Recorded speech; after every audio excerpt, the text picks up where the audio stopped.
ظهور مخلوق السعلوة على شكله الحقيقي. ما زال هذا الحيوان الغريب في وادي فاطمة، هذا هو. أحد يقول شيب، واحد يقول سعلية، واحد يقول هذا هو. هذا هو مثل ما شفتوا هذا المخلوق النادر والغريب على ما اعتقد عثروا عليه بصحراء سعودية.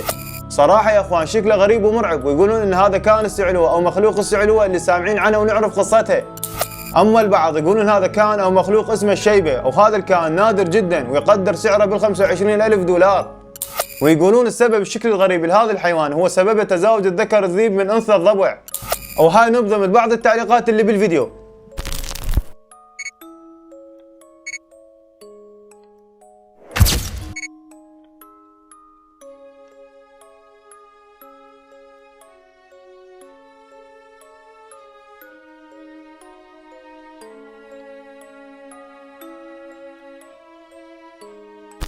وصلنا لنهاية الفيديو. هسه اكتبوا لي بالتعليقات هل يا ترى هو كان السعلوة اللي نعرفه ام مخلوق نادر صعب العثور عليه؟